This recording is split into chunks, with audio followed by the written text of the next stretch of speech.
नमस्कार, मी पंजाब डक. आज सन 29 तारखेपर्यंत तुम्हाला एक सांगू इच्छितो, जे वंचित जिल्हे आहेत, वंचित पावसामधून जे वंचित राहिलेले, सोलापूर जिल्हा, बीड जिल्हा, नांदेडचा काही भाग, त्याच्यानंतर परभणी जिल्ह्याचा काही भाग, त्याच्यानंतर इकडं नंदुरबार जिल्हा.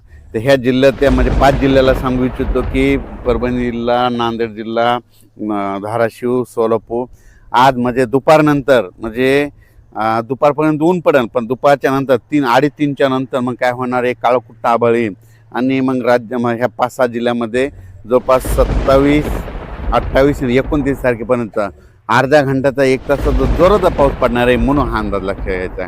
त्याच्यानंतर मग राज्यात आता परिस्थिती कशी राहणार आहे, तर राज्यातल्या सर्व शेतकऱ्याला सांगू इच्छितो की सर्वप्रथम मराठवाड्याची जे तहान भागवणारं धरण आहे ते जायकवाडी धरण म्हणजे नाथसागर, तर आजच्यानं कम्प्लीट सकाळच्या अपडेटनुसार ते 54% झालं आहे. तर मराठवाड्यातले जे तहान भागवणारे जायकवाडी धरण आहे उद्यापर्यंत ते 62% जाईल, कारण की आज 60,000 क्युसेसनं पाणी चालू आहे. तर 62,000पर्यंत जाणार आहे, म्हणून हा अंदाज सर्व शेतकऱ्यांनी लक्षात घ्यायचा.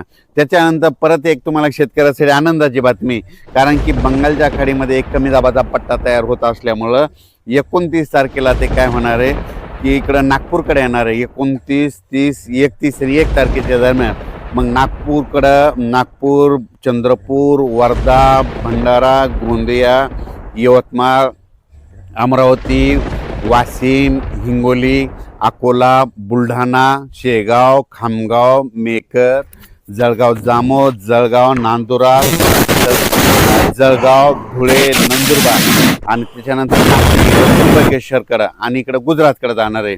म्हणजे 30, 31 आणि 1 तारखेच्या दरम्यान ह्या पट्ट्यामध्ये जवळपास 10, 15, 16 जिल्ह्यामध्ये मग आता मुसळधार पाऊस पडणार आहे, म्हणून हा अंदाज लक्षात घ्यायचा. परत सांगतो मुसळधार पाऊस कसा पडणार आहे.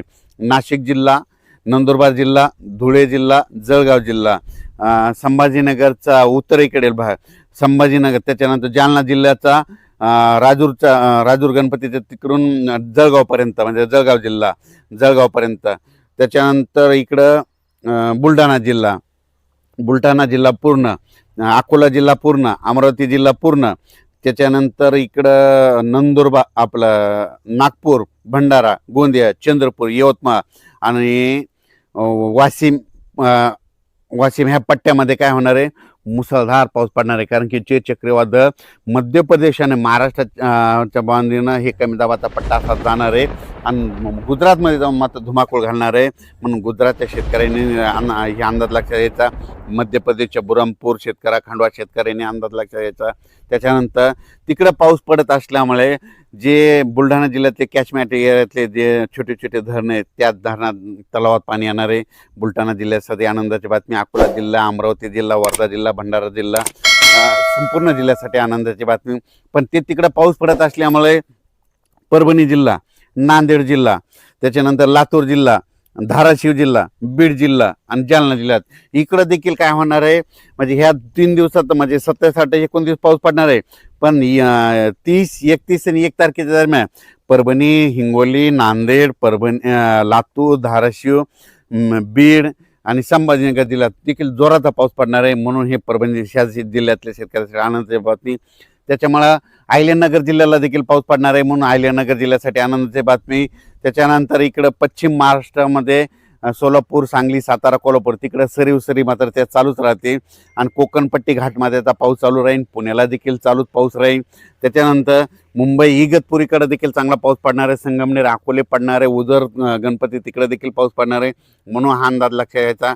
राज्यात परत आता हे नाशिककडे पुन्हा आता हे पाऊस तिकडे जात असल्यामुळं 30, 31 आणि 1 ऑगस्ट, 30, 31 जुलै आणि 1 ऑगस्टच्या दरम्यान नाशिककडं उत्तर भागाकडे पाऊस पडणार आहे. म्हणजे मालेगाव, नाशिक, तिकडं त्र्यंबकेश्वर, दिंडोरी, सुरत पट्ट्यात त्या तिकडे पाऊस पडणार आहे. म्हणून परत एकदा त्या नांदूर, मधनेश्वर, गंगापूर धरणामध्ये कॅचमेंट एरियामध्ये पाऊस पडल्यामुळे पुन्हा गोदावरी नदीला पुन्हा पाण्याचा आहे. मग तो नंतर काय होणार आहे, 20,000 क्युसेसनं पुन्हा काय होईल पाणी गोदावरी नदीत, म्हणजे 3 ऑगस्ट, 4 आणि 5 ऑगस्टच्या दरम्यान येणार. 20,000 क्युसेसनं जर पाणी आलं तर ते जवळपास 6 TMC वाढणार. मग 6 TMC तर आता उद्यापर्यंत हे नाथसागर 62 TMC होणार आहे. 62 आणि 6, 68 मध्ये माझा ते अंदाज आहे 5 ऑगस्टपर्यंत हे नाथसागर म्हणजे 70% जाईल अशी म्हणजे माझी अपेक्षा आहे. आणि हो, कारण की ह्या नाथसागराव परभणी जिल्हा, बीड जिल्हा, नांदेड जिल्हा, हिंगोली जिल्हा हे ताण भागवणारं धरण आहे. संभाजीनगराचा पाणी पुरवठा करणारं धरण आहे. संपूर्ण MIDCचं देखील याच्यावर चालतं. म्हणून 70% ह्या जवळ 5 ऑगस्टपर्यंत येईल, म्हणून सर्व शेतकऱ्यासाठी आनंदाची बातमी. त्यानंतर सगळ्यात महत्त्वाचं इकडं मोहोळ तालुका आहे. तिकडे आमचे मित्र आहेत सोलापूर जिल्ह्यातले. तर त्यांचा फोन आला की आमच्या मोहोळ तालुक्यामध्ये बऱ्याच गावामध्ये पाऊस नाही. मसले, चौधरी त्या बरेच भाग असे वंचित आहेत. त्या शेतकऱ्याला सांगू इच्छितो की आज दुपारच्या नंतर मोहोळ तालुका, पंढरपूर, तिकडं सोलापूर जिल्ह्यामध्ये, इकडं मंद्रुप त्या परिसरामध्ये चांगला पाऊस पडणार आहे.